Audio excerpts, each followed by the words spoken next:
उद्धव ठाकरे आणि मुख्यमंत्री देवेंद्र फडणवीस यांचा काल एकाच विमानामधून प्रवास. माजी आणि मुख्यमंत्र्यांची विमानामध्ये उच्चस्तरीय चर्चा झाली. उद्धव ठाकरे यांची विमान प्रवासावरून कोपरखळी.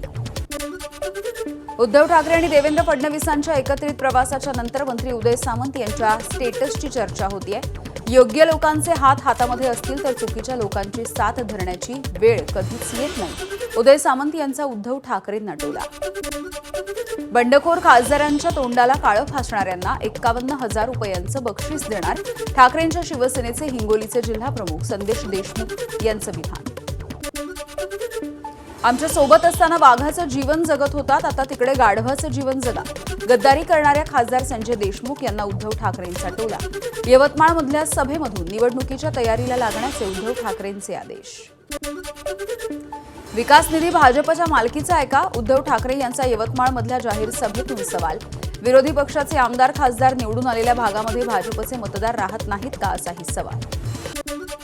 खासदार ओमराजे यांच्या फुटीनंतर आता ठाकरेंच्या पक्षाचे जिल्हा परिषदेचे सदस्य आणि नगरसेवक देखील ओमराजे यांच्या सोबत जाण्याची शक्यता आहे. एकीकडे उद्धव ठाकरे यांच्या धाराशिव जिल्ह्यामध्ये दौऱ्याची तयारी सुरू आहे, दुसरीकडे ठाकरेंना पुन्हा एकदा धक्का बसण्याची शक्यता. टीईटी परीक्षेचा पेपर भिवंडीमध्ये फुटल्याची धक्कादायक माहिती समोर आली आहे. गोपनीय माहितीच्या आधारे पोलिसांनी धाड टाकली असता ही घटना उघडकीस आली. या प्रकरणी 3 जणांच्या विरोधात गुन्हा दाखल. उद्या होणाऱ्या टीईटीच्या परीक्षेचा पेपर फुटलाय. पेपर फुटीच्या नंतर उद्याची टीईटीची परीक्षा रद्द केल्याची शिक्षण विभागाची माहिती. तर परीक्षेच्या संदर्भातील पुढील माहिती वेबसाईटवरून जाहीर केली जाईल. टीईटी परीक्षा पेपर फुटी प्रकरणामध्ये आतापर्यंत 3 आरोपींना अटक झाली आहे. एक हरियाणाचा तर 2 आरोपी बिहारचे असल्याची अप्पर पोलीस आयुक्त अशोक दुधे यांची माहिती. घटनेमधील मुख्य आरोपीच्या शोधासाठी विशेष पथकाची नेमणूक. टीईटी परीक्षेचं नवीन वेळापत्रक येत्या 2 ते 3 दिवसांमध्ये आम्ही जाहीर करू. परीक्षा परिषदेच्या उपायुक्त पूजा शिंदे यांची माहिती. तसंच विद्यार्थ्यांकडून कुठलीही रजिस्ट्रेशनची फी घेतली जाणार नसल्याचं त्यांनी स्पष्ट केलं आहे. टीईटीमधली पेपर फुटी म्हणजे लाखो विद्यार्थ्यांच्या भविष्यावरती टाकलेला दरोडा. शरद पवार यांच्या राष्ट्रवादीच्या महिला प्रदेशाध्यक्ष रोहिणी खडसे यांची प्रतिक्रिया. तसंच जे स्वतःचा पक्ष फोडाफोडीमध्ये व्यस्त आहेत ते पेपर फुटी कशी काय रोखणार, रोहिणी खडसे यांचा सरकारवरती हल्लाबोल. शिक्षण आणि स्पर्धा परीक्षांमुळे असणारी महाराष्ट्राची ओळख आता पेपर फुटीचा महाराष्ट्र अशी होती आहे. त्यामुळे या रॅकेटमधल्या दलालांसह त्यांना संरक्षण देणाऱ्यांवरती देखील कठोर कारवाई करा. टीईटीच्या पेपर फुटीवरून काँग्रेसचे नेते विजय वडेट्टीवार यांची मागणी. आम्ही पक्ष फोडून सत्ता मिळवली, तुम्ही पेपर फोडून नोकरी मिळवा. घोटाळेबाजांना सरकारनं ऑफर दिली आहे का? टीईटीच्या पेपर फुटीवरून शरद पवार यांच्या राष्ट्रवादीचे नेते अनिल देशमुखांचा सवाल. ऑपरेशन टायगरच्या यशानंतर केंद्रीय मंत्रिमंडळामध्ये शिवसेनेला एक कॅबिनेट मंत्रीपद मिळण्याची शक्यता आहे. खासदार डॉ. श्रीकांत शिंदे यांना केंद्रामध्ये मंत्रीपद मिळण्याची शक्यता आहे किंवा फुटलेल्या खासदारापैकी एकाला मंत्रिपद मिळणार असल्याची सूत्रांची माहिती आहे. 2029 मध्ये रोहित पवार काँग्रेसच्या तिकिटावरती विधानसभा लढवणार आहेत. भाजपचे मुख्य प्रवक्ते नवनाथ बन यांचा खळबळजनक असा दावा. तर काँग्रेसकडून निवडणूक लढवूनही रोहित पवार जिंकू शकणार नाहीत, बन यांनी व्यक्त केलं मत. धाराशिवमध्ये भाजपचे आमदार राणा जगजितसिंह पाटील यांचे पुत्र मल्हार पाटील यांची भावी खासदार अशी बॅनरबाजी. खासदार ओमराजे निंबाळकर यांच्या खासदारकीला चॅलेंज. मल्हार पाटील यांच्या वाढदिवसाच्या निमित्ताने शहरामध्ये बॅनर. इंदापूर तालुका प्राथमिक शिक्षक पतसंस्थेच्या वार्षिक सभेमध्ये गोंधळ झालाय. वेगवेगळ्या विषयावरून संचालकांमध्ये जुंपली आहे. दिव्यांग माजी सभापतींवरती धावून जाण्याचा देखील प्रकार. सत्ताधारी गटामधील 5 संचालक व्यासपीठाऐवजी सभासदांमध्ये बसल्यामुळे अंतर्गत दुफळी झाल्याचं उघड झालंय.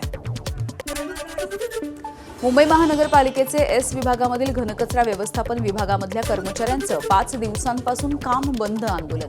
खासगीकरणाच्या विरोधामध्ये हे कामबंद आंदोलन करण्यात आलं. भांडूप, विक्रोळी, कांजूर मार्ग, नाहूर या परिसरामध्ये कचऱ्याचे ढीग.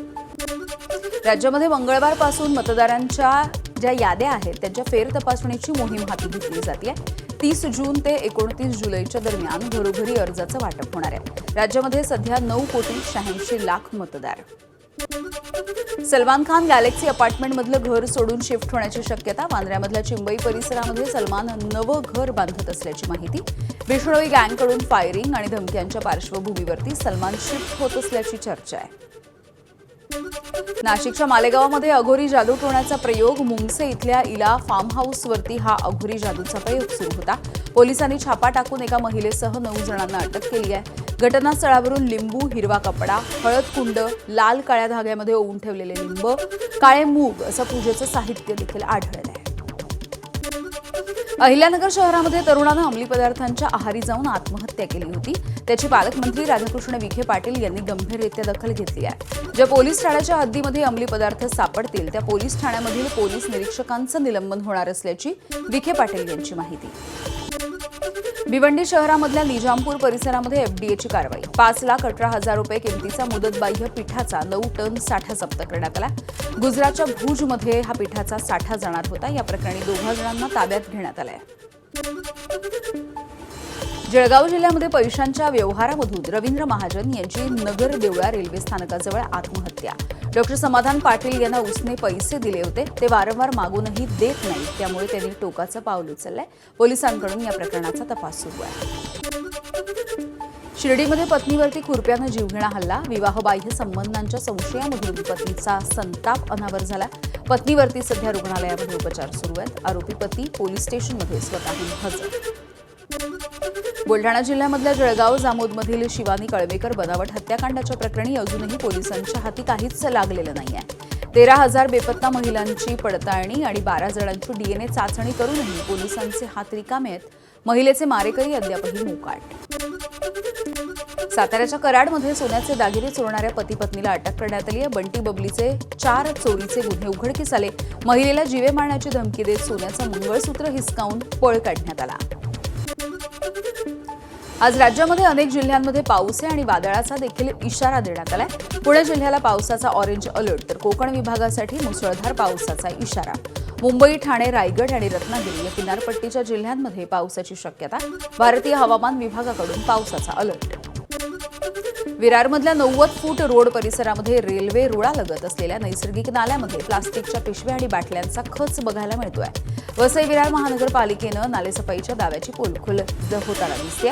महानगरपालिकेचा दावा हा केवळ कागदोपत्री असल्याचा आरोप आहे. नाशिक जिल्ह्यामधील नांदगावमध्ये शेतकरी टोकन पेरणी यंत्राच्या सहाय्यानं पेरणी करतात. एकाच वेळेला सरी पाडणं, समान अंतरावरती बी पेरणं, खतं लावण्याची कामं देखील हाती घेण्यात आली. शेतकऱ्यांची मजुरी आणि मेहनत देखील यामुळे वाचतीये. रायगडावरती तिथीनुसार शिवराज्याभिषेकाचा सोहळा. उपमुख्यमंत्री शिंदे यांच्या उपस्थितीमध्ये शिवराज्याभिषेकाचा सोहळा होतोय. शिवरायांचं पारंपरिक पद्धतीनं पूजन देखील पार पडलं. गजानन महाराजांच्या पालखीचा अकोला जिल्ह्यामधून वाशिम जिल्ह्याच्या सीमेमध्ये प्रवेश. 21 जूनला शेगावामधून निघालेली गजानन महाराजांची पालखी ही वाशिमच्या मेडेशीपर्यंत पोहोचली आहे. पातूरच्या घाटामधून पालखीची ड्रोन दृश्य समोर येत आहे.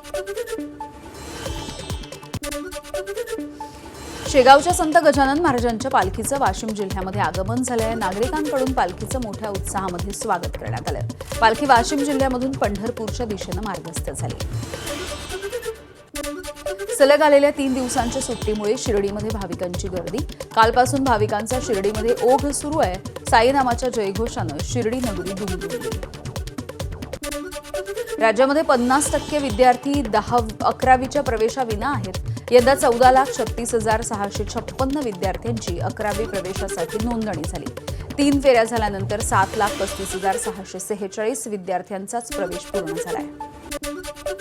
रविवारी मध्य रेल्वेच्या माटुंगा मुलुंड धीम्या मार्गावरती आणि ट्रान्स हार्बरच्या ठाणे वाशी नेरूळ या मार्गावरती मेगा ब्लॉक असेल. अनेक लोकल सेवा रद्द, तरी देखील काही रेल्वे या 15 ते 20 मिनिटं उशिरानं धावतील. पश्चिम रेल्वे मार्गावरती कुठलाही मेगा ब्लॉक नाही आहे. मीरा रोडमध्ये प्रसंगावधान दाखवत कायदा सुव्यवस्था राखणाऱ्या पोलीस शिपाई योगेश भोसले यांचा गौरव. बकरी ईदच्या दिवशी बकऱ्या आणण्यावरून सोसायटीमध्ये वाद झाला होता. योगेश भोसले यांनी परिस्थिती चांगल्या पद्धतीने हाताळल्यामुळे हा तणाव कमी व्हायला मदत झाली. त्यामुळे त्यांचा सत्कार करण्यात आला. व्हेनेझुएलामध्ये पुन्हा एकदा भूकंपाचे धक्के. व्हेनेझुएलाच्या उत्तर किनारपट्टीवरती 4.9 इतक्या रिश्टर स्केलचा भूकंप झालाय. दरम्यान गुरुवारी झालेल्या भूकंपामध्ये आतापर्यंत 920 जणांचा मृत्यू झाला. अनेक इमारती जमीनदोस्त.